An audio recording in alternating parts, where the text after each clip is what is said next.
First up, here's the host, Efren, explaining knowledge that's applying, never guessing. Next in line is Zach, the stat king. He'll call you out, cross you over, it's a sure thing. I a cheddar, no one better, crazy knowledge. On point, talking pros down to college. Jackie Jack on the grind, he'll never tire. Youngest buck on the show, he brings the fire.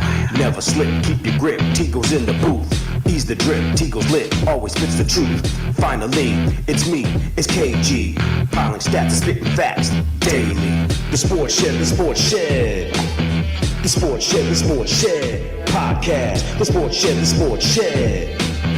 The Sports Shed, the Sports Shed. Podcast. The Sports Shed, the Sports Shed. The Sports Shed, the Sports Shed. Podcast. The Sports Shed, the Sports Shed. The Sports Shed, the Sports Shed. Podcast. Welcome everyone to another episode of the Sports Shed Podcast. As the intro stated, I am Efren, your host. The only one that will not be with us due to a prior engagement is to the youngest buck of the team, and that's Jack. So for today's episode, we're going to be going over some of the trades that occurred before the trading deadline in Major League Baseball. Right after that, we'll be talking about some of the players that got moved around and decide whether or not some of these trades were actually good and if it's going to be helping the contenders that are currently trying to vie for the spots either for the league in every division or at least for a spot at the wild card. Moving on to that, we'll be going over the Olympics and what has transpired, some record setting, some sports that we probably never even seen, but we're going to be discussing some of that as well. And then moving along that, we'll also be talking about the NFL, some of the contracts that have been signed in the last week and a half, even some that actually have occurred probably within the last 12, 24 hours. So I'm going right into it. July 31st at about 4 p.m., the trading deadline ceased in Major League Baseball. Some of the trades that actually occurred, the one that actually stands out to me, quite frankly, more than anything else, is the trades that the Padres have made. They actually traded for Scott Tanner from the from the Florida Marlins. That's actually their closer, and currently, or at least one of the best arms that they actually got out there, believe it or not. What actually amazes me is that currently, right now, his ERA is actually 1.18 ERA. The opponent is batting only 127 against him. And in the last 17 innings, when I looked this up, if he hasn't pitched for the Padres yet, but before being traded to the Padres, the last 17 innings, he's only allowed a 091 batting average against him. And for the last 2 years, his ERA is at 1.89 ERA with at least a minimum of 100 innings pitched. I was listening to one of the broadcasters over at ESPN, and they actually labeled this trade the Padres actually building a mega bullpen. They actually have three guys in that bullpen. Jason Adam, ERA 2.49, 50 strikeouts, 4 saves, and a whip of 0.89. Jeremiah Estrada, 2.66, 64 strikeouts, 1 save with a whip of 0.98. And their closer, Robert Suarez, with an ERA of 1.48, 42 strikeouts, 23 saves, and 0.84. They didn't really do a lot of much trading for hitting that I'm aware of, but they solidified that bullpen. And I think right now, I don't know what my previous prediction was, but I actually am going to believe that the Padres, unless something happens, I believe the Padres actually more than likely is going to secure one of these wild card spots. Two out of their three starters actually has been averaging or has gone at least 6, maybe even 7 innings. They're actually, and the other remaining three starters, because I think Darvish is actually hurt right now, and they're actually going to be needing this bullpen. So if their other three starters can give them at least 5 innings and maybe some 6 innings, it's going to be really tough for the Padres to actually get this bullpen to get beat up. I don't know what you guys think about this, but I think that the Padres actually gets an A+ from me just on these trades alone, especially with the bullpen that they already have. What did you Um, say? His Scott's ERA was? Oh, Scott Tanner, right now, before the trading deadline, on what I saw, I don't know, he may have already been pitching for the Padres, was a 1.18 ERA. And the opponents has actually is hitting only 127 against him. Yeah. And All right. over that span, the last 17 innings, like I said, they only are hitting 091. But for the last 2 years, his ERA is 1.89, pitching at least 100 innings. And for a reliever, that's a lot of innings because Yeah. nowadays relievers only get 1 inning for the most part on average. All Um, that for prospects that you don't know is going to oh, pan out or not. and here's the kicker for this. And they did a throw in a guy by the name of Brian Honig, another Oh yeah. reliever. But thank you. But here's the kicker. 2.70 It, ERA.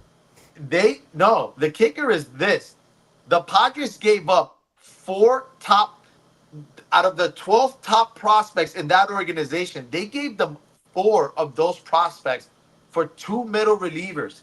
And that's one of the things that I've noticed in this year's trade, that the market for middle relieving is at an all-time high, that teams are actually giving away top prospects just for a middle reliever to pitch 1 inning. And that's what is going on right now with this market.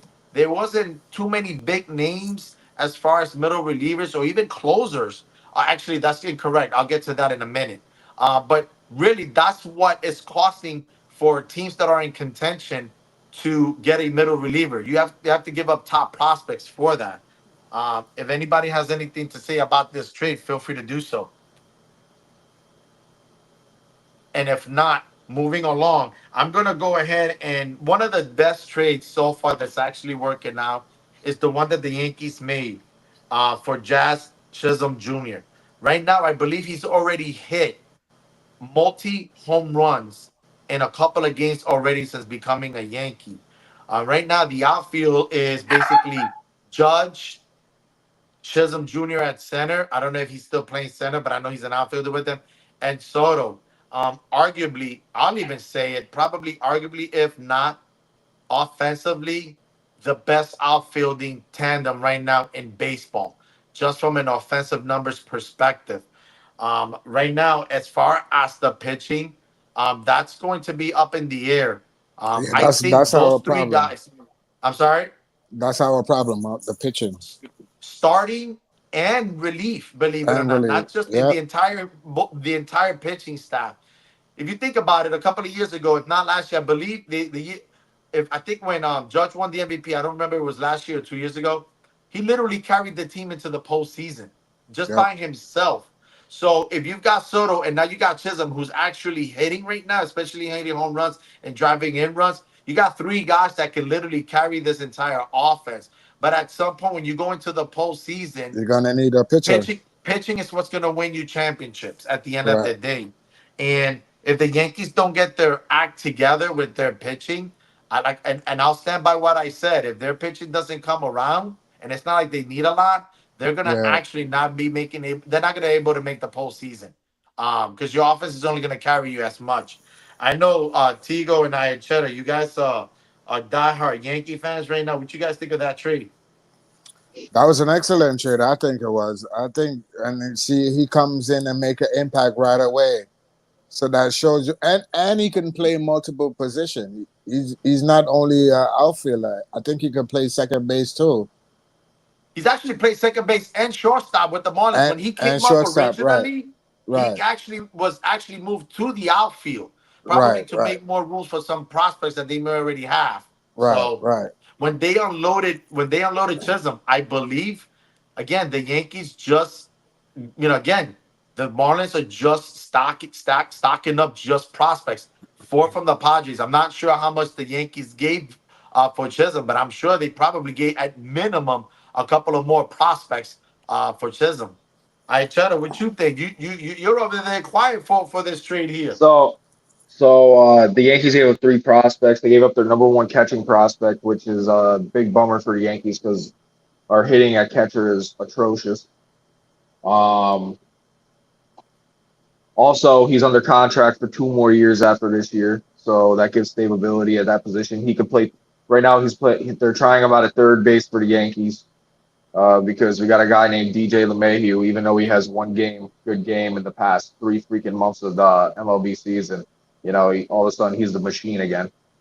Also,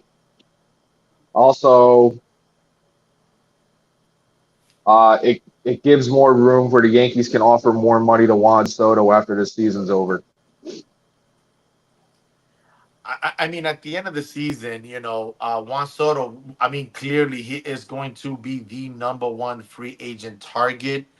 And arguably, if he hits the free agent market, Peter Alonso may be considered the number two free agent. Again, it all depends who are free agents. Right now, those are the two that counts to the top of my list there.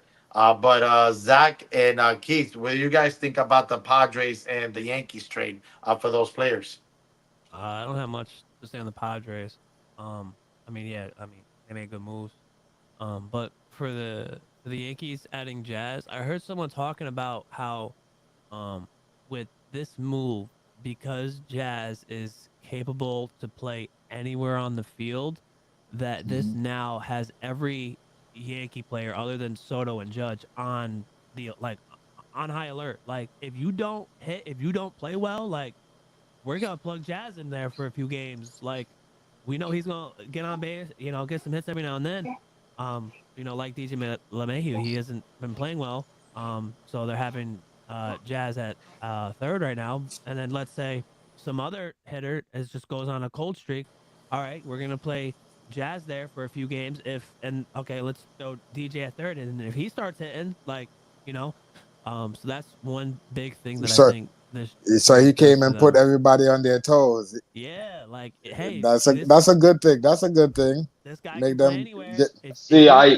If you're not gonna hit for us, we're just gonna play him there for a few games. Put some fire underneath their butt. So I'm not saying what you're reading is wrong, but I don't believe Aaron Boone would do that at all to his veteran players on the Yankees at all. He would not bench. He won't bench somebody that's on a cold streak. Instead, he would rather play them and hope they come out of it in one game. Look, I'm not. That's the type of mindset I've been getting from the Yankees manager for the past 3 years. I'm not gonna say, hey, I'm a manager. Do this, do that. All I'm saying is this is what I heard somebody say, who I believe was a Yankees fan on social media, and I'm like, as a manager, I mean, you're gonna put out the best lineup. I mean, hey, you play whoever you want to play at the end of the day. It's your job on the line. But if there's a player who's batting 100 for however so long, you can't keep playing the guy over and over again. But right, you're the manager. But it's with those results at the end of the day. Can I just add one thing before you continue? I forgot to mention the Mariners. I wanted to mention the Mariners. I feel like the Mariners have won the trade deadline by far. They improved their team massively, while getting rid of little. They got rid of a couple of prospects, but I feel like they made their lineup way more way tougher to pitch through consecutively. Well, is there anything you wanted to add on the Jazz trade? Yeah, then Keith can go. I forgot to add that when I was talking about the Yankees. Well, I'm going to kind of plead the fifth because I don't want to say anything negative or positive about the Yankees, but Zach watched the games with me this weekend, so he felt my pain because all of a sudden these no hitters behind Soto and Judd all of a sudden was lighting the ball, just hitting the ball here, hitting the ball there. See ya, what? So I don't know, whatever. It don't matter. Maybe I just need to go on rants. Maybe I just need to go on rants because I literally said they're going to get swept by the Red Sox, and I said they're going to get swept by the Phillies. Or maybe and they I won, just need to shut my mouth because every time I watch them, they lose. Oh. I'm just not going to watch them anymore. We'll see because we got the Boston Celtics coming up. Well, they win when I watch, so I will watch them. Yeah. Well, just real quick, moving on from the Yankees. Here's what I'm going to predict. Okay, if Aaron Boone continues to play these guys that are not hitting, he will. He's going to get fired. Because if he's loyal or they're they've been around, they're veterans, whatever the case may be. Then you're making a decision based on emotion. That's number one. But a Right. manager's allowed to do that. That's okay. But I'm going to tell you right now, the Yankees don't make the playoffs. Aaron Boone is going to be the first manager fired in Major League Baseball. Yep. Okay, But So like I, I I'm that's gonna I'm gonna add to that. I'm gonna add to that real quick. wait, okay. wait. Like So I hold on, I said, like he said though, I think Aaron Boone lets his players hit themselves out of their slumps. That's what he did. That's what he did over the weekend against the Red Sox, and they hit out of their slumps. I don't know if they went back in slumps, but They did it against the uh Red Sox. no, they just started hitting against the Red Sox. Okay. So It's but I wanted to add I seen Aaron Boone. So I seen players get hot under Aaron Boone, and then out of nowhere he'll take them out and say they need rest and put somebody in that's batting 180. And then he puts the other dude back in, cold streak. well, at the end of the Like, come on, day, man. you can hit, three guys can carry four guys, but at the end of the day, the biggest weakness right now that the Yankees are Is their having right pitching. now is their Deserves entire trash pitching. pitching staff. Trash. Trash. Okay, Mhm. so that's gonna be their thing. Um, as far as for Zach and I, the Mets made some trades. It wasn't a wild moment or a wild movement, but they ended up trading for Ryan Stanek, and they got him from the Mariners. He's a right-handed starter. It's nothing big, but it's just something because unfortunately Senga went down after his first making his major league debut this season. He goes 5 1/3, strikes out 9, and then a strained calf, and they pretty much says he's out for the season. And if they make the playoffs, the postseason, there's a possibility he might be back. As far as I'm concerned, if the Mets make the postseason, he's pretty much done for the rest of the season. The other trade, which I kind of like, is from the Nationals and an outfielder DH Jesse Winker. He's hitting 259, 11 homers, 45 RBIs. It's a nice left-handed bat right now. We're concerned because McNeil all of a sudden out of the blue wasn't hitting. He's hitting like 213, 214. Now he's almost at 235. Since the All Star break, he's hitting close to 400.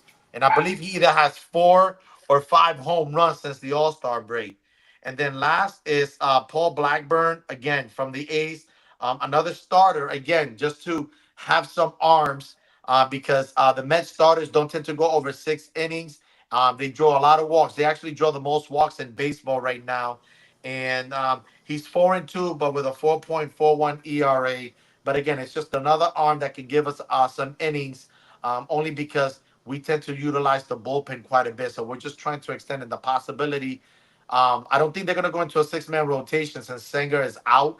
They were going to do that to alleviate his arm, but because now he's shut down more than likely for the rest of the season, I think they're going to stay at a 5-man rotation. So right now, but the other big one, biggest trade that concerns me as being in the National League East is that the Phillies traded for Carlos Estevez, the Angels closer, and once he got traded, his ERA is 2.31, 20 saves with I'm sorry, yes, I'm sorry, 20. He has actually 32 saves with 20 strikeouts, and his whip is 0.71. They just strengthened their bullpen, the Phillies, and right now, they just seem to be unstoppable right now, Yankees just offensively, stopped them. and their starting rotation and their bullpen right now. They're clicking on all cylinders right now, and arguably the best team in baseball right now. Um, Only by half a game. I mean, half the a game. Yankees literally just swept them. So True, but again, there's you got to remember too, also though, that the Yankees got the majority of their wins early on, whereas the Phillies have been consistent. So hopefully, this is a momentum swing for the Yankees after the All Star game. So really, I don't know, Zachary. You said you probably have a few players that you thought um, when they got traded in the deadline to some contending teams. So, yeah, I knew the Mets just added, like pitching. So I didn't really do too much research into that because I knew my dad would. So yeah, I kind of looked up like bigger names that teams made that are kind of like in contention, and I can just kind of go over them real quick. So like Zach mentioned earlier, the Mariners trading for Randy Arozarena and Justin Turner to add bringing them in to make a playoff push, and then we know how those two are when it comes to being in the playoffs and just moment after moment. It seemed like they just came through. So yeah, my dad mentioned the Phillies. I'm going to be mentioning the Braves trading for Jorge Soler, who was their World Series MVP back when they Yep. won it a few years ago. I think Um, 2021, I believe. yep. And then the Diamondbacks adding Josh Bell, the Dodgers trading for Jack Flaherty, Ahmed Rosario, and Kevin Kiermaier. So a pitcher, an infielder, and an outfielder. And then the Orioles trading for Eloy Jimenez from the White Sox. So these Eloy. teams in playoff contention, adding just mostly some more bats, some players who have had moments, and then just the one pitcher that I'm. So those are some of the teams that Yeah, Jack caught my Flaherty eye. is kind of like the big name for the Dodgers because he's 7-5 with a 2.95 ERA, 133 strikeouts, and with a WHIP of 0.96. So he's gonna be falling right into that top middle rotation, and if he's the back end of the rotation, then the Dodgers again are gonna more than likely gonna walk away with the National League West. He But needs to stay healthy. Right, but before moving on, the biggest thing I find I got into this year's trading deadline is how the teams gave up so many of their top prospects in their organizations, whether it's from Class A all the way to Class AAA. How much of their top prospects they gave up for mainly bullpen help, and that's unheard of.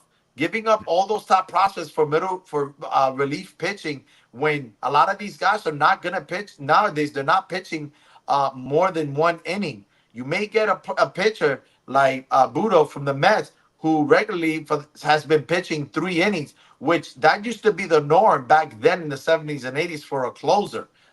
With Bruce Sutter being with the Braves and with the Cardinals back then. So that used to be the norm. Now you're giving up all these players for one inning of help, but that's the formula now. That because of the pitch count by the starters, where they only are allowed to pitch 100 pitches per start, maybe 110, which is very rare here and there. They're not gonna go past 100 pitches, and you're gonna need a lot of bullpen help. And usually you're gonna see potentially anywhere between 2 to 4 relievers coming in a 9 inning game, and that's just kind of like the market that's being set. But that's what really struck me more in many of these trading deadlines. Um, Now, with that being said, we're gonna be moving along to the Olympics. We're gonna start off with the men's basketball team. They handle Serbia. They just handled South Sudan. Like I said, worst case scenario for the men's basketball USA basketball team is that they're gonna win the gold medal. Not necessarily struggling, but it's just not gonna be as easy. They're making it look easy right now, obviously. But for the U.S. men's basketball team, their worst case scenario is not winning the gold. Is how much they could it might be a little bit more tough them winning with having international players. And I believe about 59 international players that are playing basketball are in the NBA versus 5 back then when the 92 Dream Team played. So that's really not going to be much of an issue to discuss. The biggest topic more than anything else is Jason Tatum not playing against Serbia in the first game. And there was just this big, for lack of a better word, controversy that they didn't play. Being a Celtics fan, I know that he's away from his family. He should play some. But look, I'm just being a little selfish. I'm glad he didn't play. It gives him an opportunity not to get hurt. But at the end of the day, if you are going to play him, you got to at least play him some minutes because he was selected to the Olympic team. But more importantly, um, he's one of the reasons why number 18, the banner number 18, is going to be hung up. Again, I'm going to repeat that for these two Knicks fans. He's one of the reasons why number 18 is going to be hung in the infamous rafters in the which I still would like to call the Boston Garden. I'm old school, so that's how I'm going to name it. And then eventually 19 and 20. But you know what? He's an NBA champion. He should at least get the recognition to at least play since he was selected to the Olympic team. But that's just my take on it, guys. What do you guys think about the men's USA basketball team? Well, back to your whole, the banners. I mean, we were there, right? This past, playoff run. It's getting pretty crowded up there in those rafters. I mean, there's just They're running out of room, we're guys. running out of They're room. running out of room. I'm just saying, they're running out of room. Just I just had to throw that in there. Yeah, sure. But Anyways, back to that. I mean, I'm just as upset that Halliburton didn't even play that first game, and then he only played like maybe 4 minutes. It seemed like in the second game, and he was getting buckets. I don't Because get they got bigger stars than Halliburton. They got bigger stars on the team than Halliburton. Yeah, but I mean, if you're scoring, you're earning that right to stay in the game and play, in my opinion. Because Curry couldn't hit a thing. Yeah, but Curry's a bigger star than Halliburton. Yeah, but so you're in there just because you're a bigger star, even though you're Yeah. throwing up trash shots. Yeah, because remember say he's international, so people want to see Curry. You know what I'm saying? That's But what it's about winning the gold. it is about winning the you're gonna gold, mess which around, they you're are gonna going to find win the out. gold regardless. No, I would say you would play Steph Curry over Derek White. my thing is because of the team of the Olympic, the players that are in the Olympic team, it's a stacked team in comparison to the rest of the world. Yeah, There is no right or wrong Nope. answer in this not. situation. I mean, these are literally, arguably, obviously, there's some other players in the NBA that could Yeah. have been on the Olympic team. That goes without saying. But this is one of those situations where if you're Steve Kerr, you've got the best of both worlds. You've got the best, worst problem that you can possibly have. You can literally pick from whatever you want. And to his credit, going back to Jason Tatum not playing in the first game, to give Steve Kerr, to his credit, He didn't he play did Joel. say that's my fault. That's on me. He also, yep. So you got to That's- give credit that's where credit is That's due. easy to say after it's already True. happened. True. Well, But Yeah. I mean, he also just sat Joel Embiid a whole game too. I mean, like that part, at- why are you at the playing end- a guy that's at- hurt? yeah, at the end of the day, it doesn't really matter who gets minutes, who doesn't get minutes, no matter what. I think personally, if I was the coach, I would just go with the hot hand. If he's in scoring, you keep him in. When he gets tired, you take him out. He But starts that's what- struggling, but you that's take what- him out. But that's what Keith just said. Because Yeah, Stephen Curry wasn't hot, but you said Steve Curry should play over Derek White or Halliburton. I could see as like face value. I'm saying as face value wise, like When you're I mean, winning by 20 something points and you can't even give those two players some minutes, Yeah, that part, yes. Yeah. That's the part. There's- That's the there's- only thing I'm gonna give. I'm gonna agree with Keith on.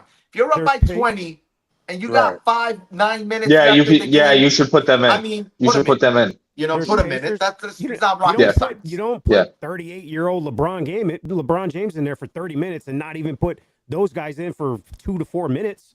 I mean, there's Pacers fans that wanna see I mean, him, you can. Lakers But you fans just- that wanna but see you him, just- there's but I you mean, you just said can. fans that want to see You him. can though. You just You said can, the though. key word, LeBron James. That's James. who everybody come to see. That's LeBron James. I get. Listen, I get that. Don't get me wrong. Yes, I get that. He was the flag carrier You got- along you with just- the tennis player. I get all that, but again, Joel you're up by Embiid 20. played most of that game. So You're- can I chip in now? yeah, Jason go ahead. Tatum don't play center. So Jason Tatum can play many positions on the court. I'm Of not playing course. center. how I'm looking at it is like, I'm sorry. Joel Embiid wasn't even playing center that game. Joel Embiid He hasn't was been more playing. at the top of the key than he was anything. Don't get me wrong. Joel Embiid hasn't been playing center since the start of the playoffs and halfway through the season. So I'm not disagreeing with you.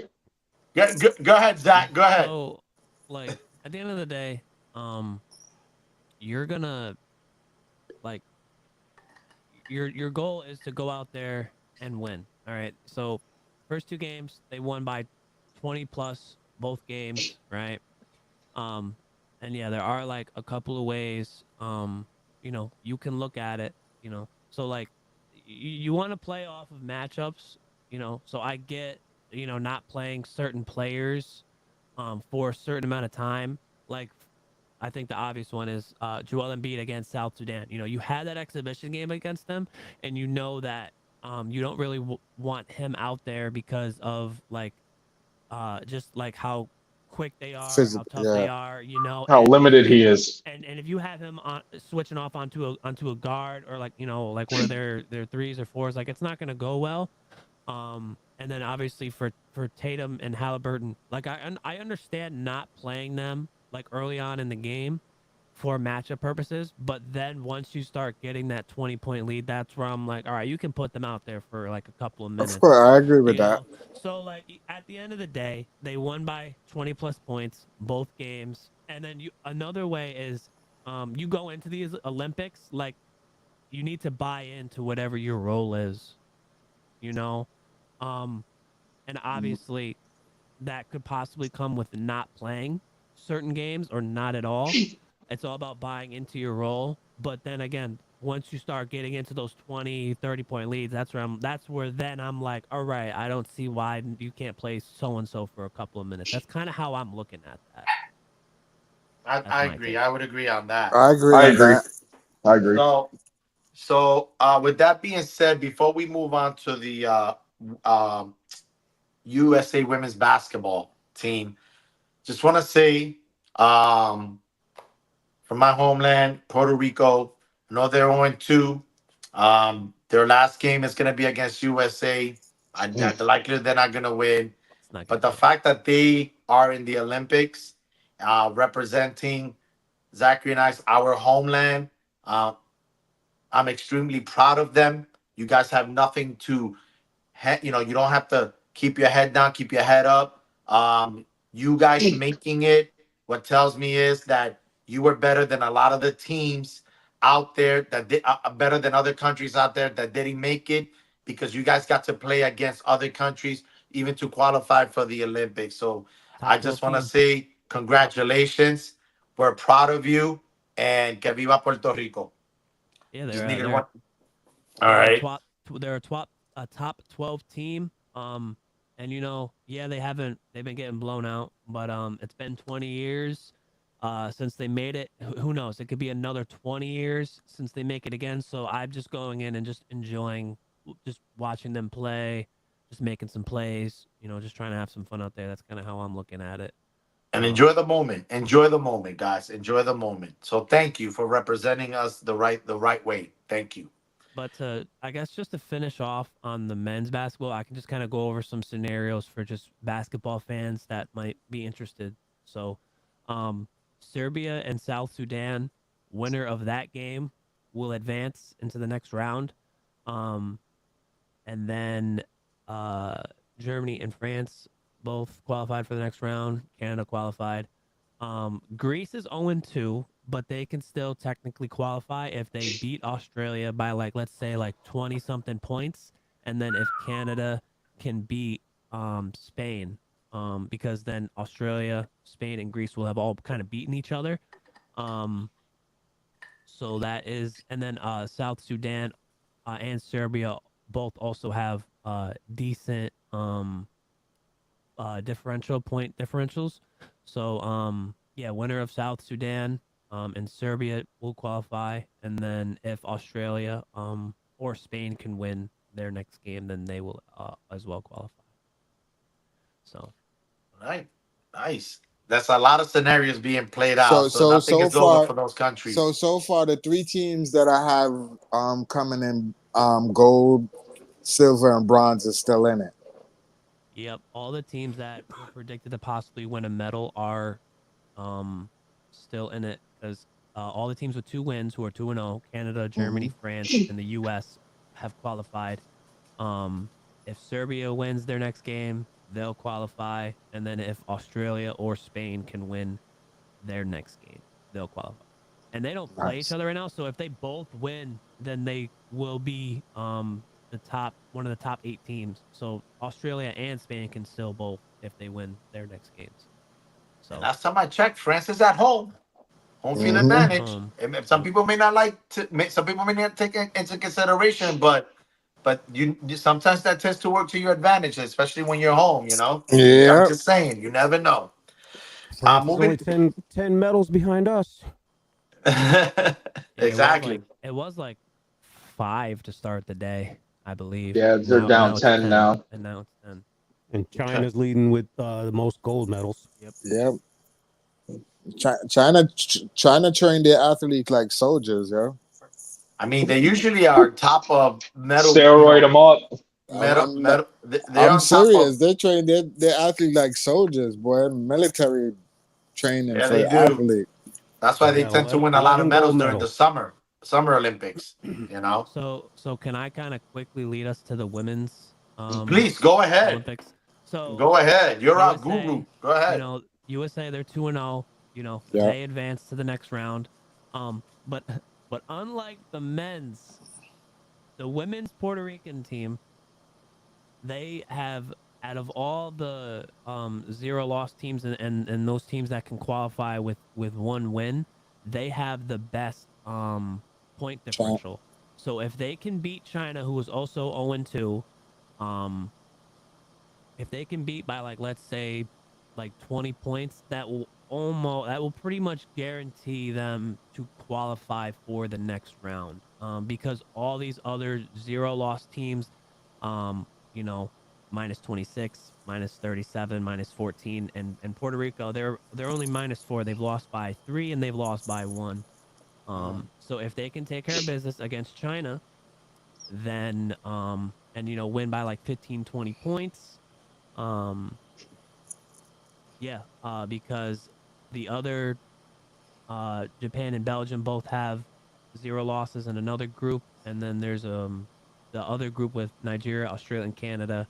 2 of them have 1 win, so it looks good for Puerto Rico. If they can win by a decent margin against China, I would say that they will qualify for the next round. Nice. So I'm So you still have a shot. I'm gonna just quickly jump on the bandwagon. The ladies from Puerto Rico. I know that the men's couldn't do it. So ladies, represent, carry that torch for our countrymen and women. And again, thank you for representing all the people in Puerto Rico all around the world. We really appreciate it. So we got your back. You do what you got to do, but just keep pushing through. Because you've got a lot of supporters. Because Zachary and I and the rest of us here are definitely those supporters for you. So if I threw it out for the men's, I gotta say it for the women as well. Que viva Puerto Rico. So moving on, as far as for the women's USA basketball team, because of their 2 wins right now, they are on an Olympic 57-game winning streak. They have won, I believe, gold I hope I'm correct, in the last 8 Olympics, if I recall correctly. I think the last time was 1984. Yeah, you're correct. 8. Again, I don't foresee anyone beating them. They're not just winning; they are dominating. I don't see anybody really stopping A'ja Wilson of the Las Vegas Or Aces. Brianna. Because in my Stewie. opinion, Brianna Stewart, but I don't see anybody stopping her. Right now, arguably, Miss Wilson, the best WNBA player right now, currently. Second, roughly behind, is Brianna Stewart. I mean, you've got basically Tigo and Keith will know this term. Arguably, the Twin Towers, Right. Hakeem Olajuwon and Ralph Sampson of the Houston Rockets. Is what you have right now. You've got Brianna that can shoot 3. You got Wilson that's just dominating down low, along with everyone else on that team. So I just don't see anybody beating Surrounded by shooters. They're surrounded by shooters too. I mean, really, who are you gonna double team? Right. You can't, because then you got Sabrina, you got Tarasi. Exactly. Exactly. So I just don't see them losing. They're representing USC. They're gonna win the gold. The question becomes is by how much per average per game are they going to win these games? That's really what the main issue is. The main question is, I think they're going to do it basically by over 20 points per game, which I believe they're already doing it. They're just dominant. Although they did win only by 13 today against Belgium. So let me throw that in there. But I anticipate them dominating. So I don't You know were if going to say there's something, anybody Zach? else. that wants to. There's one more thing I want to say, unless there's somebody else that wants to kind of close this out. But so uh, they're really the only team that looks like they may have a chance is France, who in both the men's and women's is both 2-0, and France does have the best plus differential with a plus 42 in their 2 wins.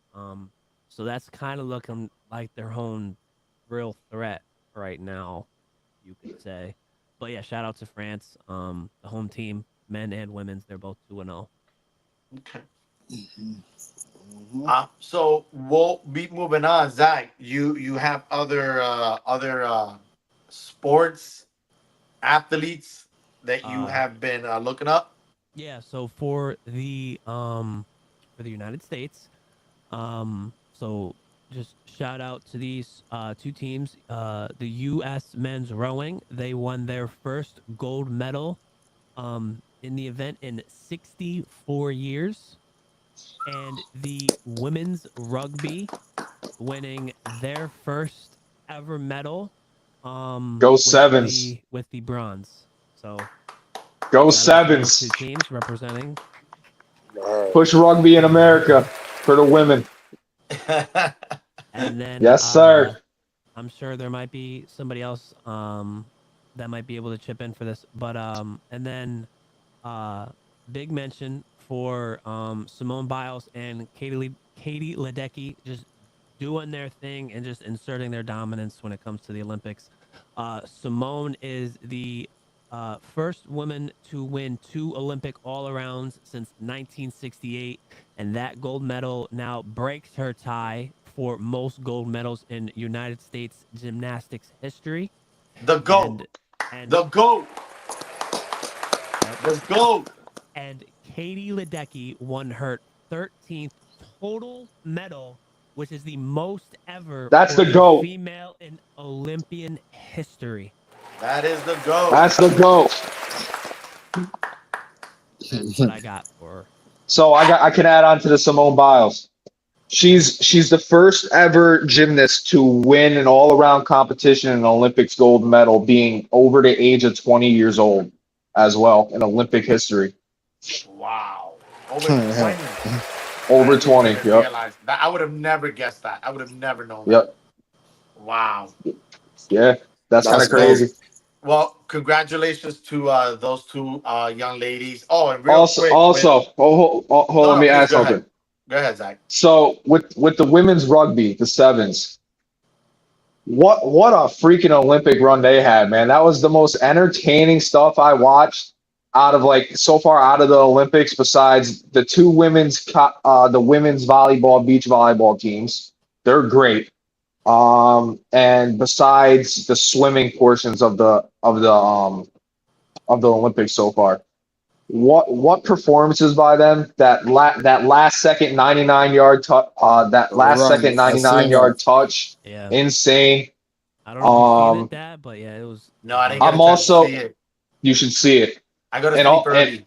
and also Yeah, it was great. I mean for the people donating to the U.S. women's rugby team to help grow the sport in America.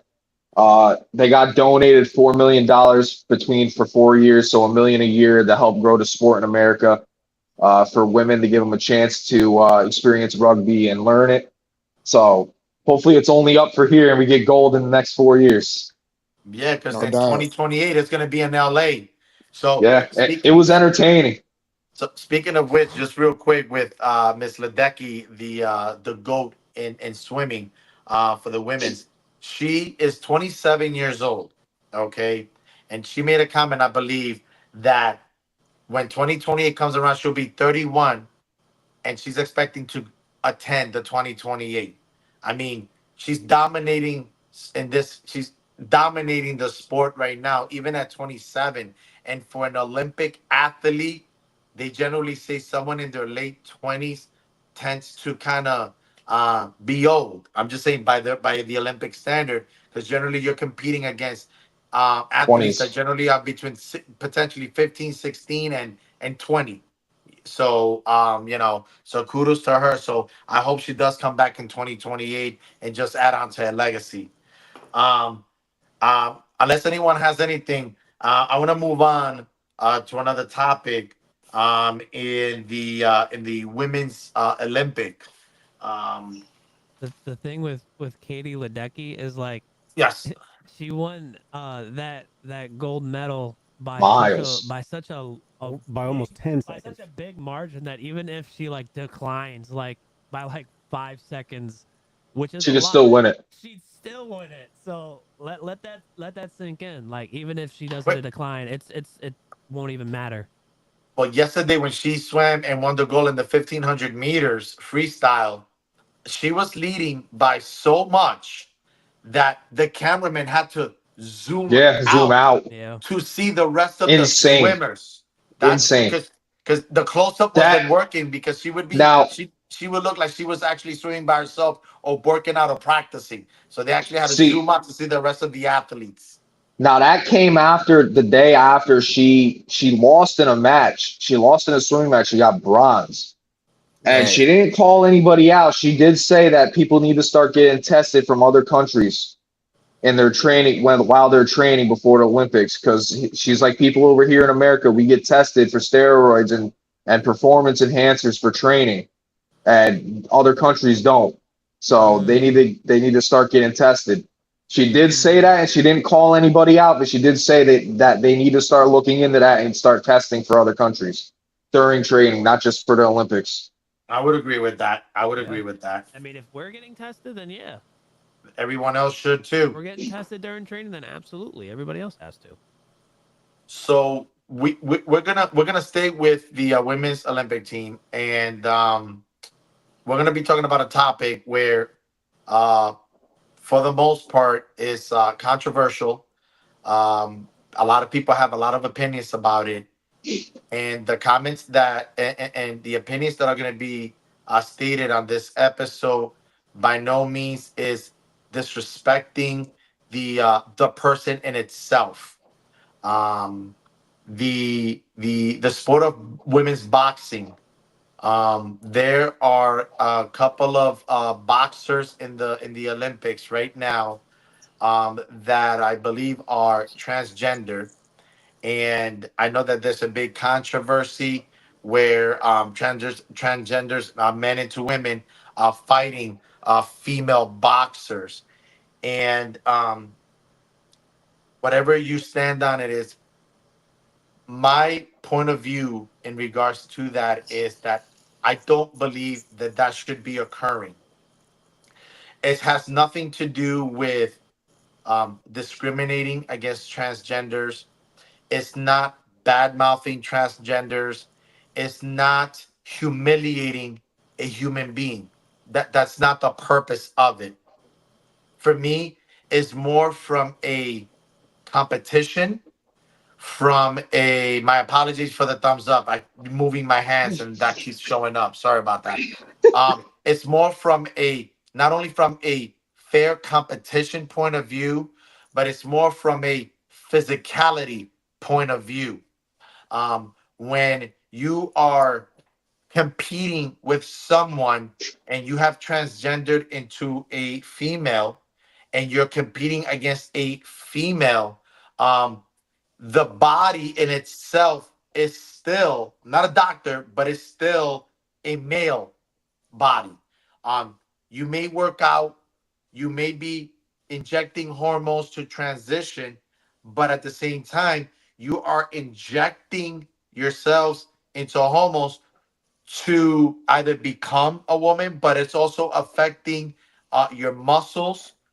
When you're training, you may be growing muscles that you normally would not have if you're a woman. And I don't think from a competition and safety point of view, I don't think it's fair and I don't think it's right. I have some examples of that. um, Back in 1998, I remember. Let me start off. When John McEnroe made a comment on CBS Morning News saying that a professional tennis player, cannot compete or beat a male professional tennis player, he received a lot of backlash.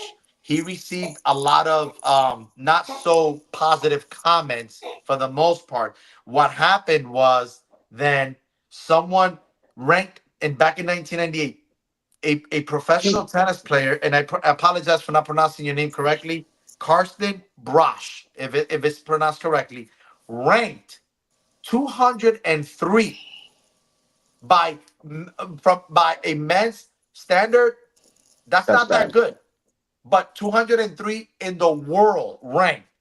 He said, "I will go up against Serena and Venus Williams." Okay, which then, I mean, they were on top of their game even towards the late of their career. Against Serena, he beat her just one set, 6-1. And Venus just did only a little better. He beat her 6-2. So from that perspective, again, from a power, now again, I granted Serena Williams is a different breed. She's very strong, strong compared to other women. But again, that just shows you that just from a physicality standpoint, it's not a fair competition. Another time, an MMA fighter in 2014, a transgender by the name of, let me see, I'm sorry, yes, by the name of Fallon Fox defeated a female by the name of Tamika Brands. What Fallon Fox, the transgender, literally broke her skull and crushed her skull, where she not only suffered concussion, but they had to put 7 staples on her head in order for her to recover and heal properly. I am not saying that they are they're great human beings. There's nothing for me to say otherwise. But again, the fairness and the physicality and the competition of the sport, physically, you are not competing against a woman, you are competing against a man. That's what those females are doing. And again, just real quick, um, the swimmer Leah Thomas out of the University of Pennsylvania, her freshman year competed as a man. And I believe in a lot of the competitions he finished, and I'm using a round at range. I believe finished False. anywhere potentially from 5th to 10th, something along those lines. Maybe at You're best right. 7th. But then as a transgender, or as a woman, but as a transgender, just dominated NCAA swimming, and ended up tying with one of the females, and ended up in the trans. And Leah Thomas ended up getting the medal. And they asked her why, and something about we didn't want to get bad publicity. Again, you are not body wise, physicality, muscles, even injecting hormones that is going to affect your bodily muscles and organs, and it's going to transform potentially much stronger when the women, including men, are not allowed to inject hormones or steroids or any other type of drug to gain an advantage. I get that the drugs are being used to transform or transgender into another gender. I get that. But that's going to affect all your other muscles inside your body, and it's still going to create an unfair advantage. Lastly, I forget the high school. There were this was a girls' varsity basketball game, and there were 3 transgenders in the girls basketball varsity team playing against um female varsity team. 3 of the girls on that varsity team were injured, not intentionally. Again, just through the course of playing basketball. 3 of those young girls were injured by the transgendered players, not intentional. To make that crystal clear, people, during the course of playing, they could not come back and play. So as a result, that team had to forfeit their game. Again, I'm talking about the fairness of the game and the competition of the sport. That's my perspective. So I'm gonna add to that.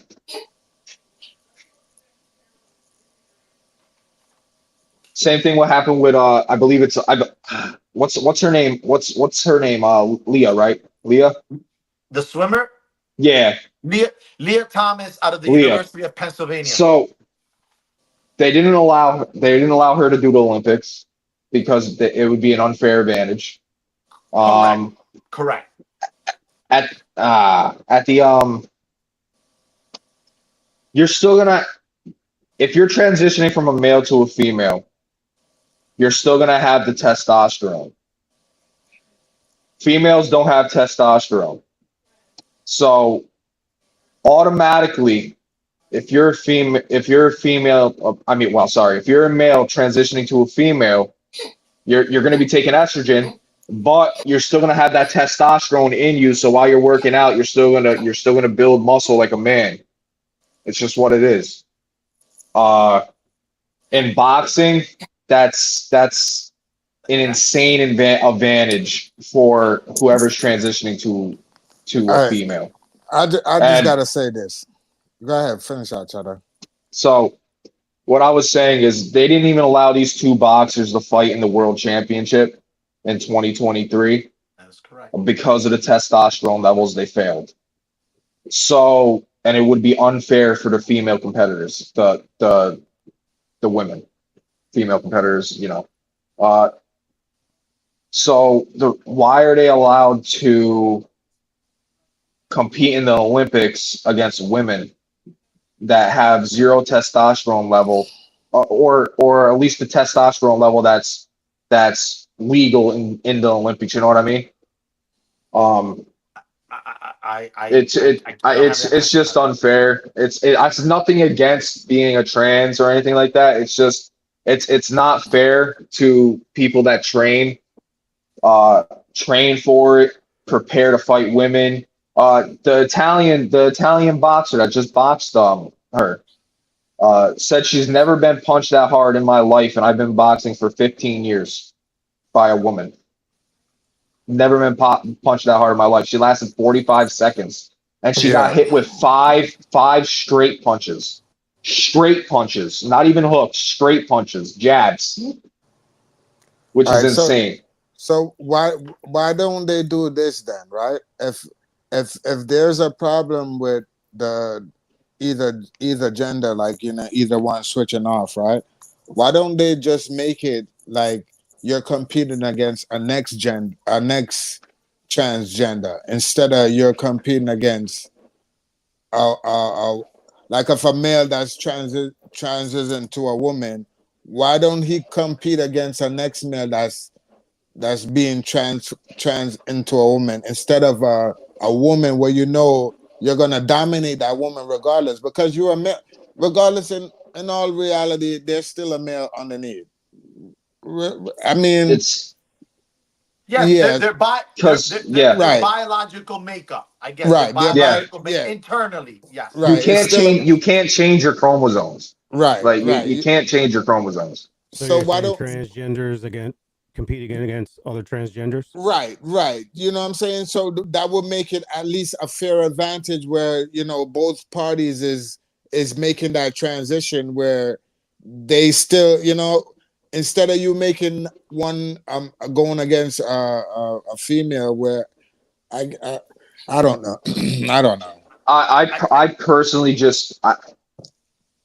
I'm a pretty open-minded person, and it's very hard for me to think of a way to make it fair to where someone transitioning can fight the person of the opposite gender. It's very hard for me to figure out a way to make that fair in any way. Like a woman transitioning to a man, it's hard for me to process how can that be legal? Because then they're going to be juicing up on testosterone, which is going to give the advantage to them over the male. The male, because he can't juice up on testosterone. Right. So it's very hard to do that, and it's unfortunately, I personally don't think it's ever going to happen. If it happens, I don't know how they're going to do it. It's above my pay grade. But if it, I mean, at the end of the day, I go back to taking all your opinions, and I go back to what I say. Depending on the sport, besides the fair competition as well, but depending on the sport, for me, it's a safety issue. It's a safe when you are right. when you again, going back to the MMA fighter or even boxing, when you are crushing the skull. Now, I could be wrong. I've never heard of men's boxing, a man. I mean, maybe you can ask Mike Tyson's opponents, but I've never heard of a male boxer literally breaking or crushing the skull of another male boxer. Again, You just can't I'm you not an can't hit expert on boxing. that. I'm just saying That's I've never heard of it. Well, there's been Whereas boxers that have here, been killed because it's just back been of the went head on too long. too The long. fight went Yeah, on too long. yeah, and or because they hitting the keep back of the head. Yeah. right. But at the same time, but when you're getting hit with a jab or a cross, whatever the terminology is, and your skull is getting crushed, you are not getting hit by, and I mean no disrespect, physically, you're not getting hit by a woman's muscles. You're getting hit by male muscles, a men's muscles. That's what you're getting hit. And to be Mhm. honest, and again, I don't mean to make this into a controversy. Women have fought long enough, has fought long and hard for equality just to have their own sports when there weren't too many sports for women. Um, Right. I have listen. I personalize it so people don't think that I'm attacking or being against someone. I have a daughter, Zachary's little sister, my twin, Jackson. I have a daughter. I couldn't comprehend my daughter being in that basketball game with those three transgenders and think that this is a fair advantage with the possibility of my, again, accidentally, but my daughter getting injured, whether it's volleyball or basketball or even softball or any sport, boxing, MMA. I cannot imagine that. I personally, I wouldn't allow my daughter to play. And I am sorry if a lot of people are being offended. This is not to be offensive. I'm going back and I'm going to keep repeating myself so those people can keep playing this episode.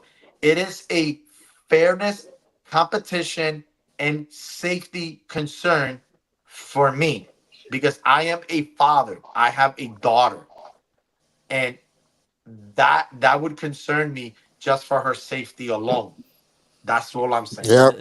This is all just, I mean, just physically speaking, like this is why we have like men and women's sports, because just physically speaking, like when it comes to sports, like where it's just about like physicality, and then you have those examples like in the Olympic boxing, in the MMA, where like it doesn't go well, and then you see it, like I think someone mentioned earlier, the Williams sisters losing to the 200th ranked man.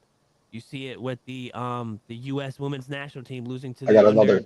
under 15 uh FC Dallas boys team. Um, when you start allowing this, then you might as well just like, what's the point of having then women's sports when you're just letting biologically males to compete in them? They have that testosterone, they have that physical advantage to it. It's like that's why you don't see like women in the NBA, because you couldn't put a Or woman in there NFL. How to about the handle, NFL? yeah, you couldn't put a woman in there to handle to be in the Tennis. same physicality. you know I know the men's, they hit like on their serves, like I want to say around like 20 miles I, per I hour I actually faster have on this looked up, average. Zach. I actually have this looked up actually. So for another comparison for the tennis, just because you said it. So the male average serve for a male professional is 120 miles per hour. Okay. Yeah. Mhm. For a woman, it's 105. That's a big difference. I don't know Mhm. tennis, but from So baseball it is, it standards, a is, 15-mile-an-hour difference is huge. it's Um, 80% of the average men's serve speed. You know, so like it's like Zachary was saying, and I and all of us, it's just more of a fair competition but I think if Right. one can make the argument But that the number one factor is more safety concern than anything but else. here's another thing that adds to what you said, Efren.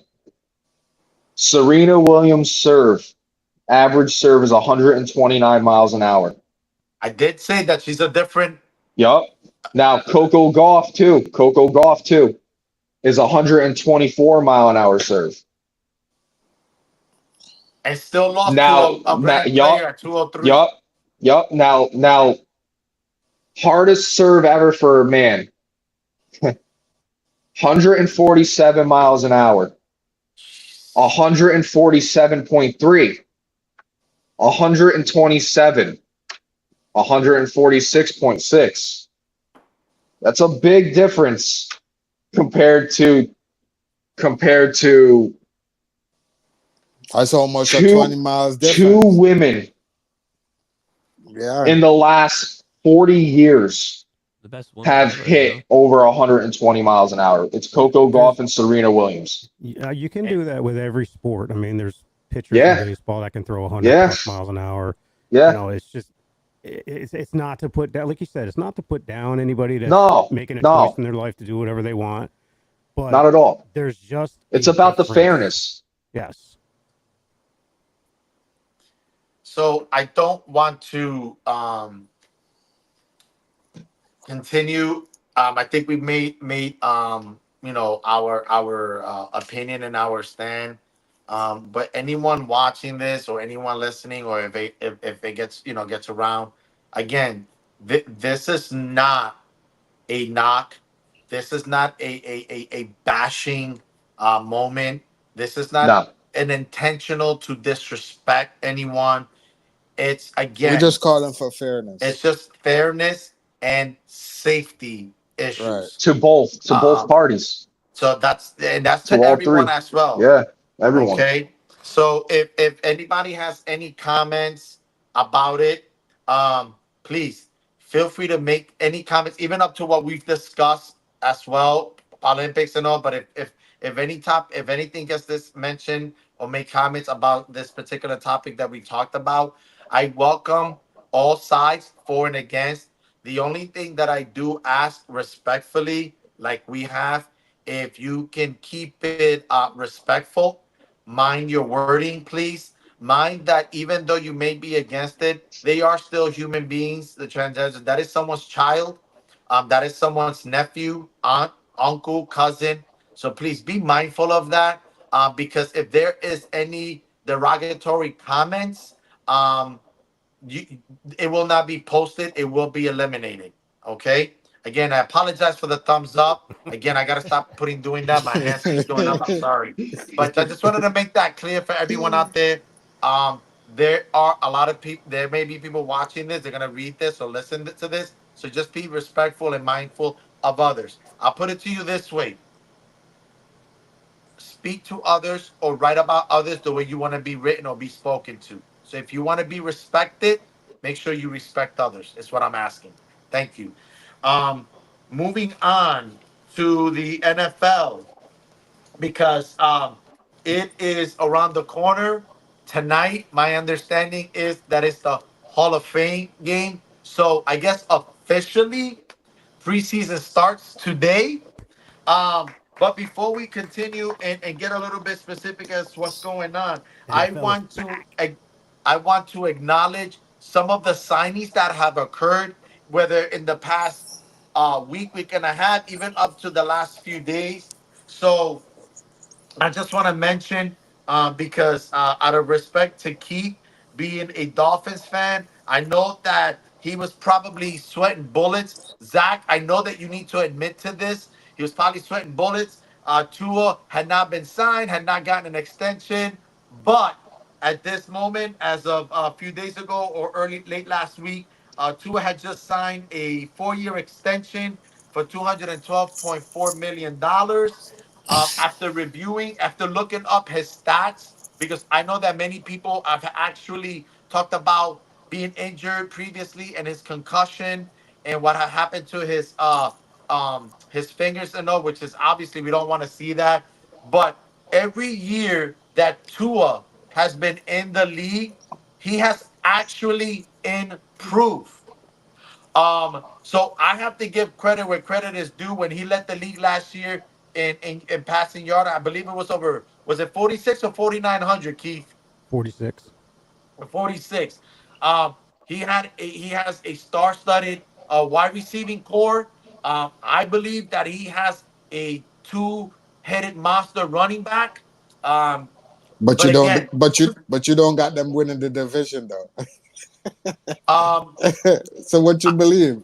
what again? My gut, my and I listen. I'm not disagreeing with what you're saying. I totally agree with you. I know the Dolphins fans are gonna come after me, and even the Miami Hurricanes fans. I'm okay with it. But if you want to go there, we can go there. Okay, all right. They played 11 games against teams over 500. They didn't do so well against teams. I had them picking the division, winning the division last year. With 3 games left, they were the number one seed. They Right. got blown out of the water. No pun intended, but since the Dolphins swimming on the water, but they got blown out of the water by Baltimore Ravens. What was it, 56-13 or 53-16? And then they Yeah. lost twice to the Buffalo Bills. So they lost. They did it to themselves. I had them winning the division. So Mhm. Yeah. but at least I they can't got the argue with that. quarterback. They have their quarterback and they signed. Keith, your quarterback is signed. Take it away. First of all, it's this day and age, and that's what the contracts are. But I think it's it's kind of ridiculous that he will make in 1 year more than what Dan Marino made his entire career. That's crazy to me, but that's the way it is nowadays. And that's the market. But again, people want to say that these quarterbacks, they are creating the market. I'm gonna have to disagree with that. You know who's creating the market? Those ignorant owners that are giving contracts to quarterbacks that literally should be getting those types of numbers. For example, the Cleveland Browns gave Deshaun Watson a 5-year, $250 million All contract, guaranteed. fully guaranteed. We're not even playing for almost 2 years. Trevor Right. Lawrence just received a 5-year, $275 million. Jordan There ain't Love. no way in the world that man deserves or is worth $53 million. But the owners are paying that. So it's easy to say that these It's quarterbacks you know. either don't deserve it, like I just said. But when you have owners giving that type of contract to quarterbacks that, let's be Listen. That's the honest, market. don't deserve it or haven't Listen. earned it, well, guess But what? If you they know got why? it, Tua deserves it. Right, but you know why the owners them is giving it, because they're getting that money from the TV. So the owners them can't really say we're gonna pocket this TV money that's coming in. We gotta spread the love. So of course they're gonna have to pay these Well, people. But but they can spread the money. They can spread the money because they can't. Again, NFL, you can't go over the salary cap. Even though the salary cap increases, there's nothing in the collective bargaining agreement says that you have to give a quarterback 53, 55 million. It doesn't say that. The owners are giving it to them. And I'm not hating on Trevor Lawrence or even Deshaun Watson, but they could take that money and spend it on something else that they actually need. So they don't Right. need to be giving that quarterback $53 million. I mean, back to Tua, my opinion, being a Dolphins fan, um, there's so much hatred in this fan base as far when it comes to Tua. They call us Tua haters. They call you Tua fanboys. This, that, whatever. I see his upside. I see what he does well, but I want to see. He supposedly slimmed down. I want to see him scramble more. I want to see him make plays that when a play breaks down, I want to see him create and make something positive out of something that becomes negative once the ball's hiked. The other thing I want to see from him is obviously to win against winning teams, but that's a team thing.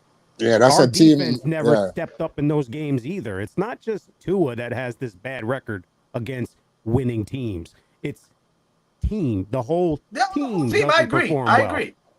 But I go back to why I didn't pick them, because now they're going to be playing 10 teams this year that are over 500.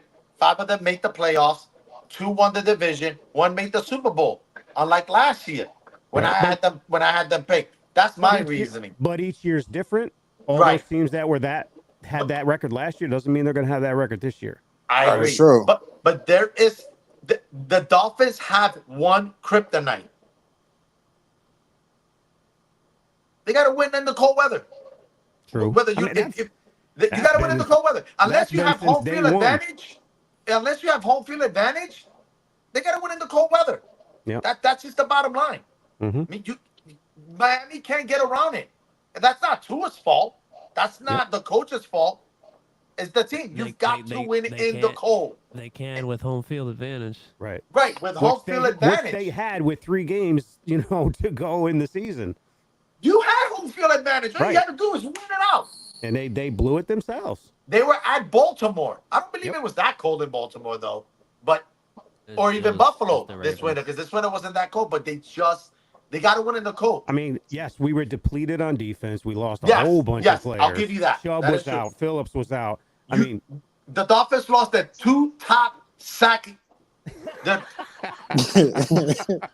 I'm celebrating myself because I'm arguing so eloquently. No, the Dolphins lost.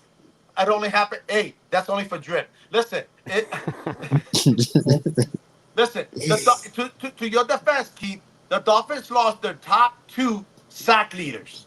You lose your top 2 sack leaders towards the end of the season, you're pretty much done defensively, unless somebody can step up, and that's not easy to do in the NFL, especially Right. towards the end of the season. yeah, we brought in All right. guys that were on the couch for 3 years in that playoff game. I mean, what'd you expect?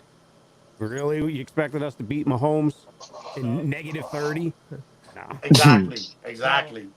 So, me and Keith were talking about it, and I actually had a different look on it. Even though I like how you mentioned like the owners are the ones giving these contracts, I had a different look at it. When me and Keith were talking about it and how, this quarterback market, like, so what is it that you're looking at a quarterback? Like, what do they need to do? What do they have? What have they what have they had to do? What have they done? Right, in order to I get these can answer that. contracts, right? I can answer that.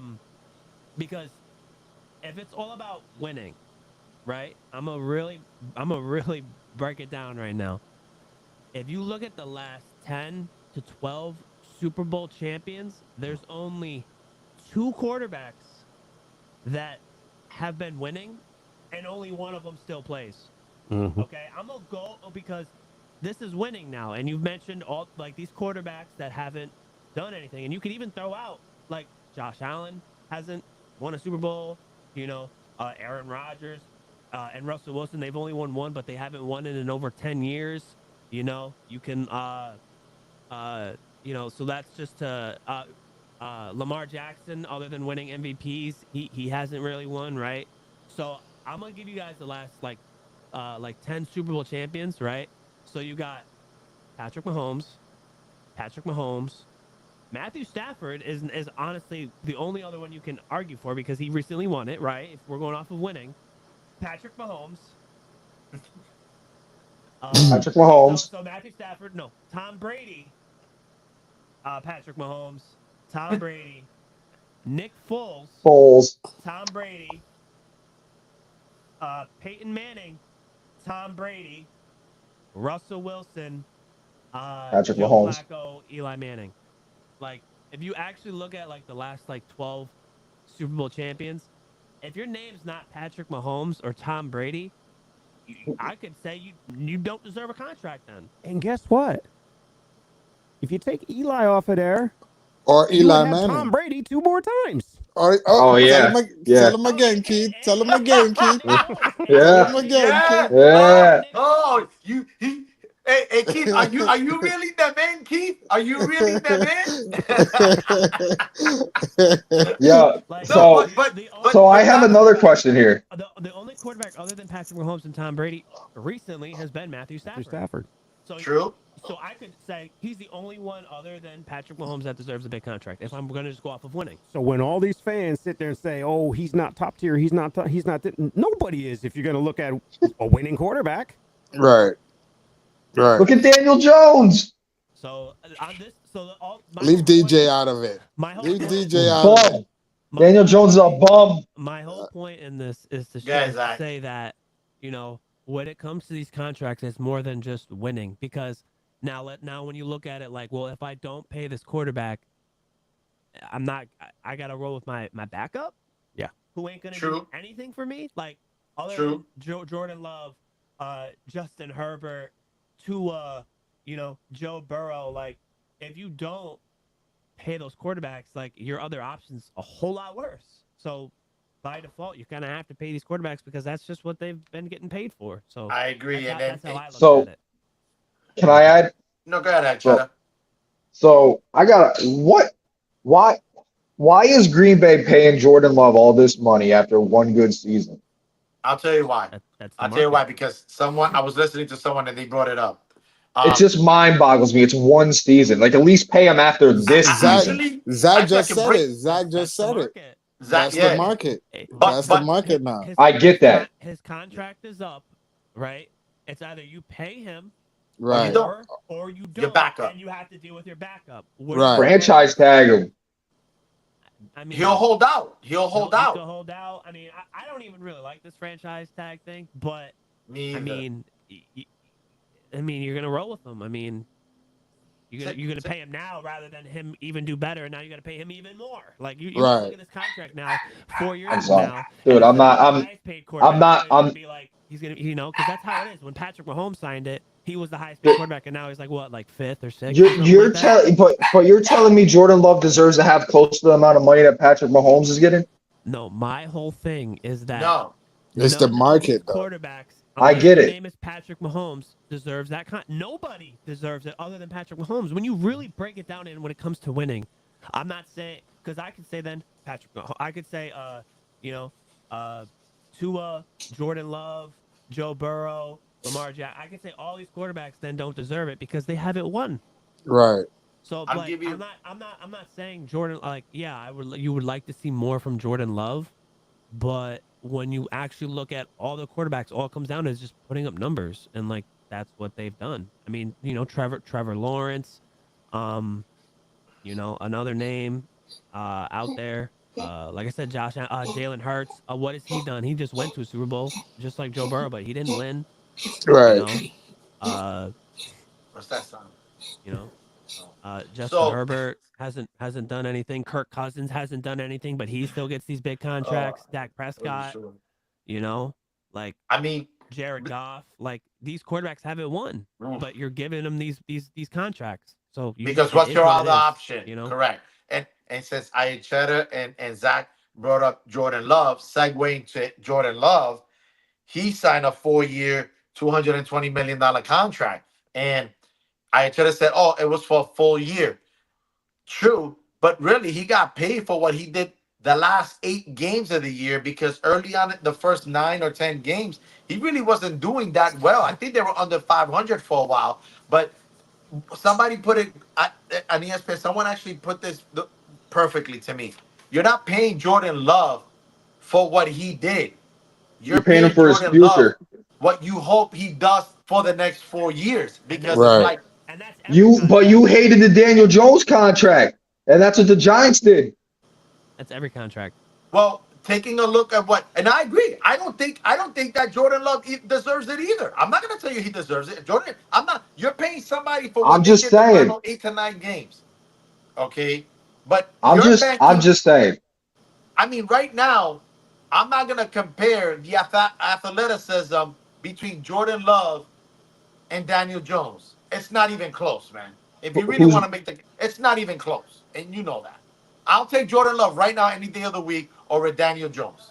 I'm not saying that contract-wise, Jordan Love is worth it. It's not what I'm saying. What I'm saying, skill-wise, athletic-wise, Oh I'll yeah, take Jordan Love yeah. over Daniel Jones. any Oh day of the yeah. week. That's what I'm 100%. But I'm just saying, when they did that, when the Giants did that contract, they did it for the future of what they thought Daniel Jones would do. He's a bum. We all know he's a bum. He shouldn't be on the Giants roster right now. That's not what Mara says. That's not what the He's a owner bum says. too. He should sell the team.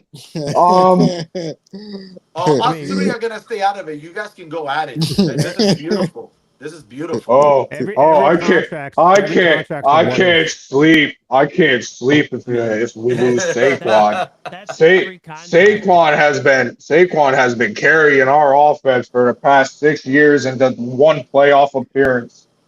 Oh no! But he was the focal off. He was the focal point. I mean, Yeah, not look that where it got he us. was the focal point. Look where it got us. Hey, Nowhere. a playoff win.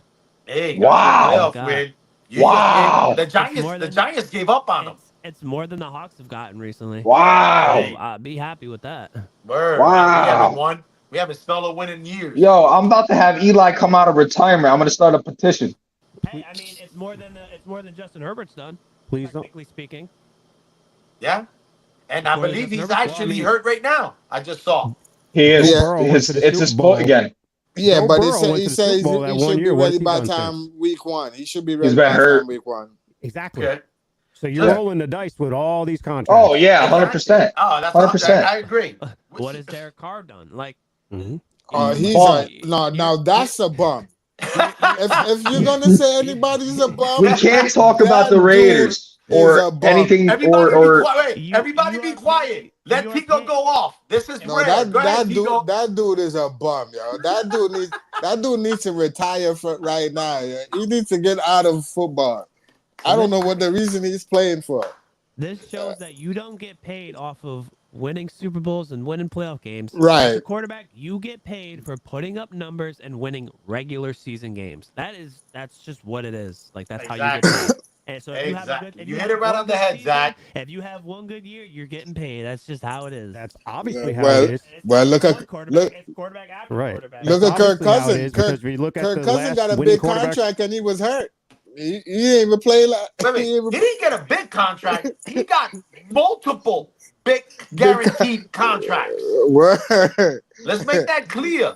The dude barely Same with smelled the Kirk. playoffs. Well, I Same think with it's what, Kirk. one playoff win and that's it Same with in his, Kirk. in his entire career. It's the same thing, and you see quarterbacks like that. I mean, Philip Rivers barely won playoff games. I mean, you know, Ask Tony Romo. Ask Dak Prescott. Yeah. Same thing. Dak Those Prescott, are I think, next too. two bums I anyway. think Those Dak are next two bums. Those are two bums Kirk- right there. Hasn't Hey, Kirk all I won know a is- couple? One of those bums' jersey is going to be worn by somebody. That's all I know. I mean, technically speaking, Lamar's only won like I think 2. Yeah. You know, Yeah. Like, Yeah. I mean, you get You paid know. more than just winning playoff games. You know. Exactly. But Zachary, Yes. let me just do this real quick.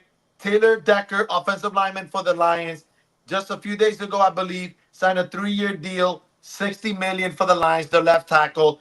Actually, today, the highest paid offensive lineman has been made by the Tampa Bay Buccaneers, Tristan Wirfs, 25 years old, 5-year deal, $140.63 million. Ooh. Highest paid offensive line so far in NFL history. Ooh.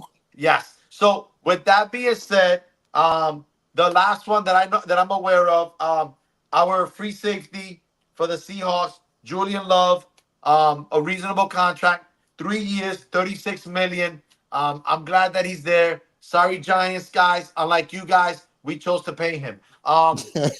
Hey, who? Julia Love. Julian Jordan Love. Love. Julian your, Love. your Take him. former captain on the defense. Take him. What? Take him. And again, that's why I said we're gonna pay him because you That's guys fine. chose not to. What? That's fine because You realize this we last year draft was- good safeties. First of all, he's not trash because last time I checked, not only was I he didn't the say he's captain of the trash. defense- Hold on a second. I did not say he's trash. Well, you said keep him. So I said keep him. I would be like, man, I wish we would have kept him. But that's not what you said. Doesn't You no said keep him. not for that money. Not for that 3 money. No, years, $36 million. keep him. Led the league in tackles in the last season with the Giants. Yeah, I mean, I'm sorry, not the season, but led your team in tackles, I believe, with 122 to 125. And you're saying, Key, because you don't want to pay him 3 years, $36 million? Yeah, But that's cheap. But you'll That's, pay Daniel Jones that. No, he That's for the never- future, and that's a he never QB. says Daniel Jones. No, the contract he should have gotten was the one that Geno Smith got. 3 years. No, the 105. contract that Daniel Jones got was the franchise tag is what he should have got. He should have never got a contract. listen, That DJ is sh- gonna surprise all That y'all. should have went to Saquon. Hey, DJ is gonna surprise all y'all. You know what, That's what I Tigo? Though said. I love the support, bro. I I'm got to telling you. respect that. I got to respect that, bro. I got to respect that. I'm But telling you, you're gonna surprise. I know, Zach and Keith. I know these two here are not gonna want to hear this, but whether we like it or not, it has to be talked about because they're in the league. Can we get a But boo? you can boo all you want. Oh. Yeah, go ahead. Can we But get a you know boo for what? this team here? The, the Cowboys This right team now. sucks. Listen, the Cowboys right now have 3 Pro Bowlers, all pro players, elite players with 1 year left in their contract. And so far, they haven't signed, which is Dak Prescott. Let's be honest, he's going to set the market. Dak Prescott right now, listen, Bum. right now, Dak Prescott has Jerry Jones. He has him holding his testicular fortitude. He has a no trade clause. You don't want to extend me? I'll play out the year because you know what? I still got another 4 or 5 years left. Someone's gonna give me the money. A playoff contender's gonna give me the money. He's gonna set the market at 60 million per year. We all know that. Okay. CeeDee Lamb, a year left. I believe he's holding out too. I don't believe he's been at training camp yet that I'm aware of. Okay. So the question becomes is he going to get the $35 million a year set by Jefferson or Are you 30 talking? million? But he's going to be between 30 and 35 million. I don't believe he'll set the market, but then Jerry Jones might just pay him. So and then just real quick, the last one is Micah Parsons. Again, another great player. And what are you going to give him? I mean, at some point, like I said, these contracts, either you're going to give them as much guaranteed money so it doesn't apply towards the salary cap. But if you don't give them that much more, eventually that salary cap is going to haunt you down the road, and you're not gonna keep all the other good players that you need. So, what do you think the Cowboys are going to end up doing? They're signing Prescott and they're signing CeeDee Lamb. Do you think they'll end up signing 3 of them? Well, they'd be dumb if they let Parsons go. They'd be dumb if they let him go because He's the anchor of that defense. exactly, and somebody gonna snatch him up real quick. So, I mean, they're gonna have to sign all 3 of them. I mean, if I see one that they wouldn't sign, I would say it would be CeeDee Lamb because they need the quarterback. They need the quarterback and they need the defense.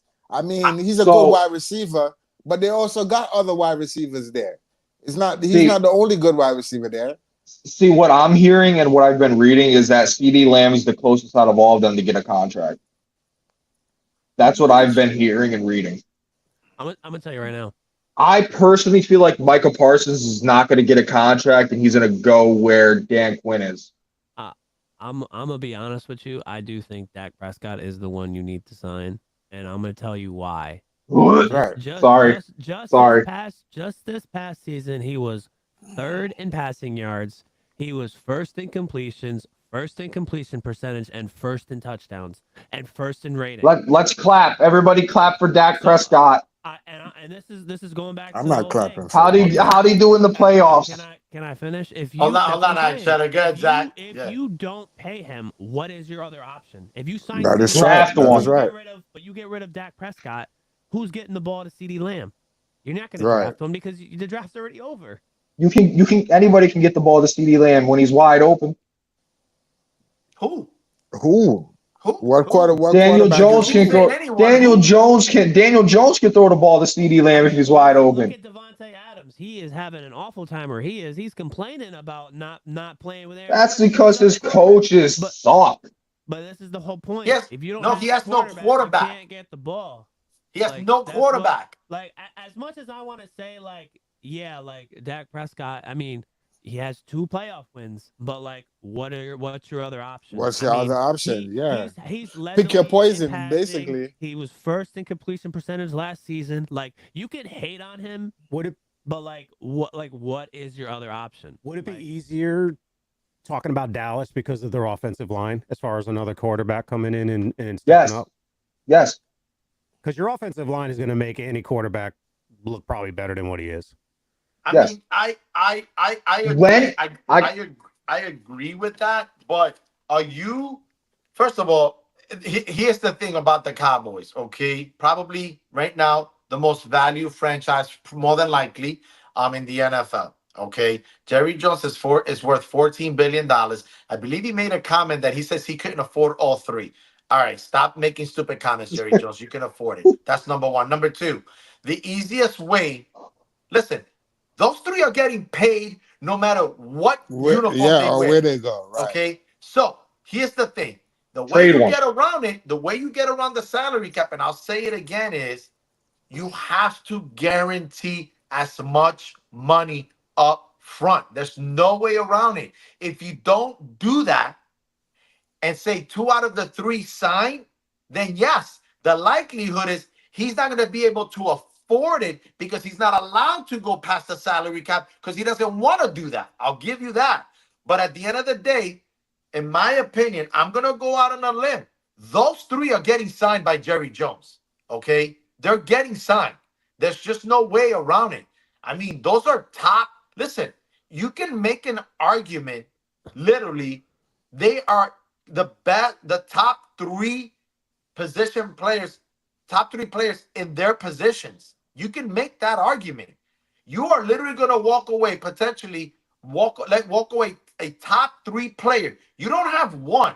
You don't have two. You have three. This isn't a Tua situation.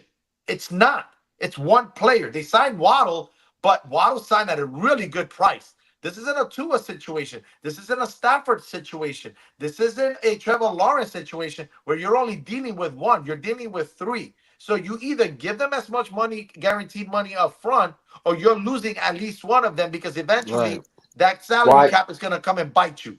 Right. And So they're getting their money. All three are getting their money from the Cowboys. And the reason now I'm a hate. The reason I want all three of them wearing that jersey is so they can go down in flames together.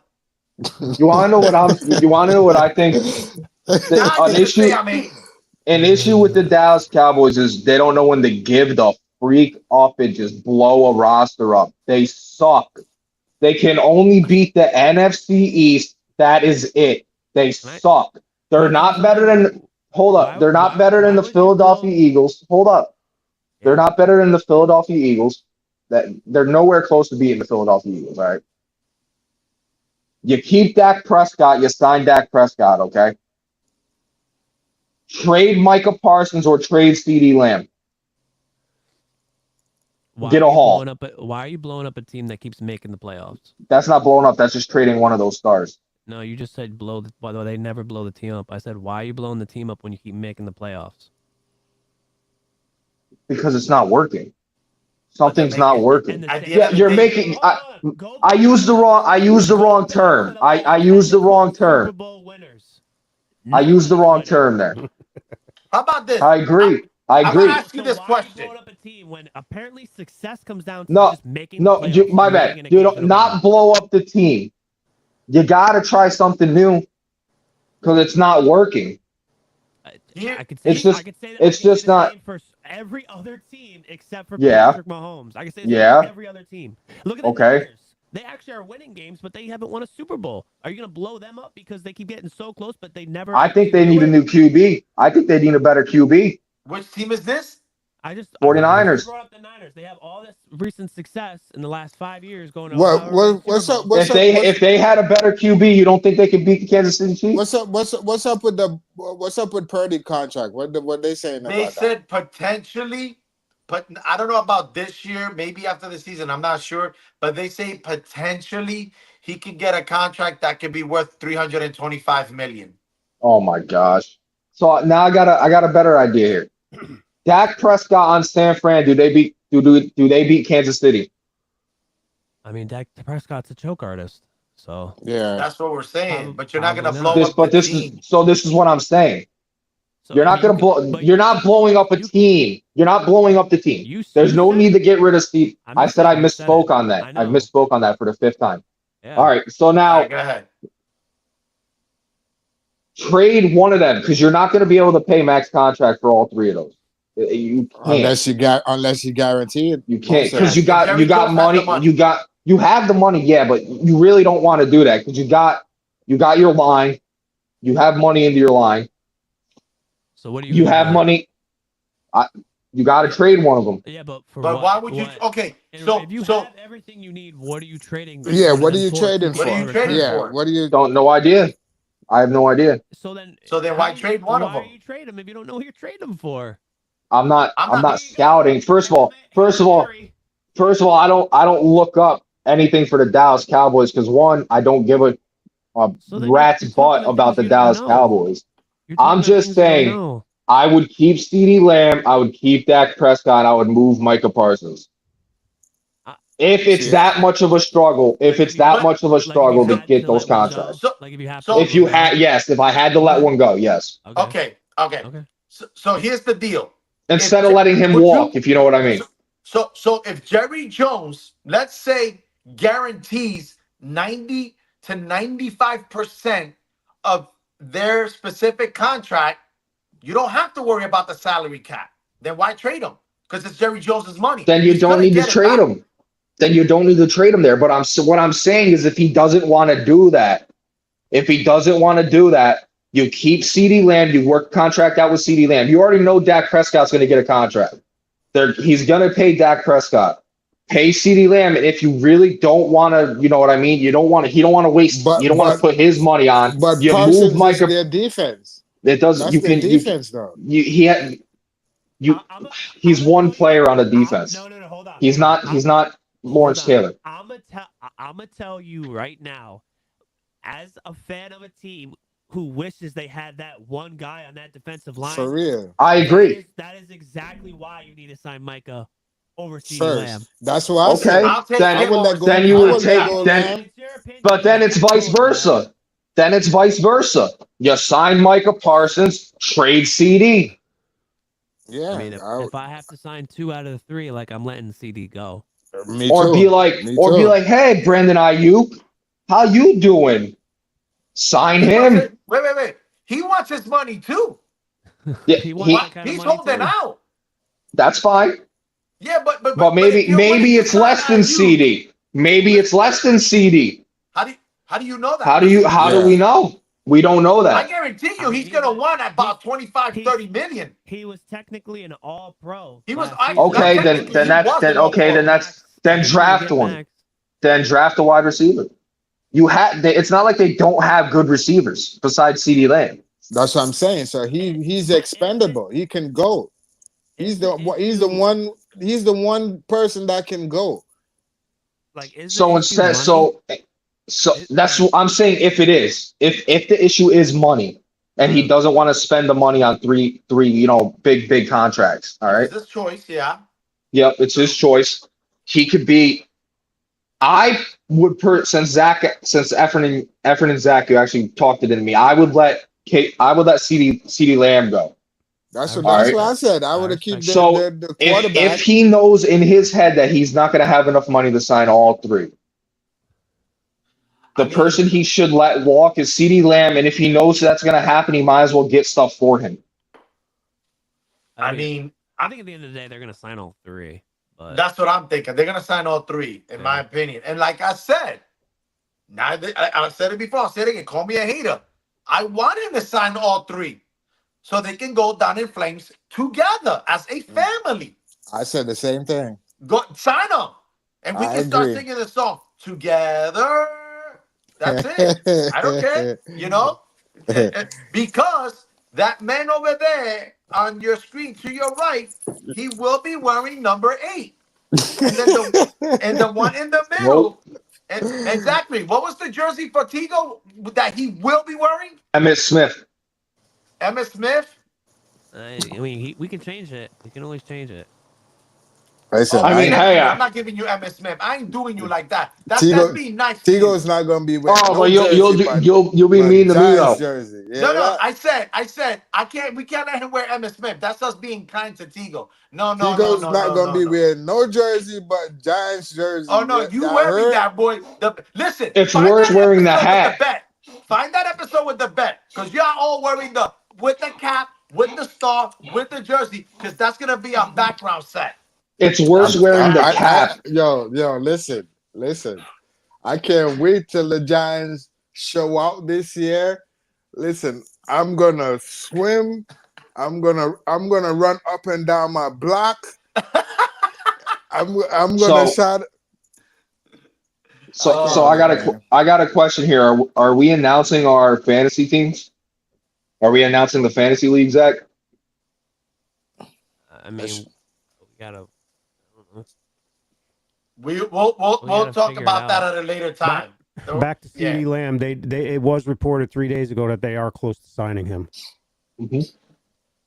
Listen, So so if they're signing CeeDee Lamb, they're signing Prescott. And they're not gonna let go of Parsons. And they're not letting Micah Parsons go. They're not gonna let him go. There's no way. There's no way because listen. Shout out to McDonald's. You want to sponsor us? Hit us up. I think they're just trying to see if they can get them. Like, how much can they try and get them under the max? Like, I feel like that's what they're trying to work out right now. Like, how much under the max will you guys take? I feel like that's what's going on right now. And they're not worried about them holding out and being at training camp. And also guaranteed money because it is the big issue. Yeah, guaranteed is the big issue. Number one issue is how much money are you going to give me up front over the course of the contract, because it is guaranteed, before I step foot on that football field. And that's basically what it comes down to. One injury and you're done. So that's why it's a big important. With that being said, gentlemen, I believe we have covered everything that we wanted to talk today. I just want to thank everybody out there for watching the show. Any comments, any suggestions, like I said, we welcome it. And at the end of the day, thank you for supporting us. And as I always say, on behalf of all the guys here, God bless you and good night. Like and subscribe and cue the music, baby. Cue the music. Yo, first up, here's the host, Efren, explaining knowledge that's applying, never guessing. Next in line is Zach, the stats king. He'll call you out, cross you over, it's a sure thing. I a cheddar, no one better, crazy knowledge. On point, talking pros down to college. Jackie Jack on the grind, he'll never tire. On the real, Dallas Cowboys suck. Never slip, keep your grip, Tico's in the booth. Ease the drip, Tico's lit, always spits the truth. Finally, it's me, it's KG. Piling stats and spitting facts daily. The Sports Shed, the Sports Shed. The Sports Shed, the Sports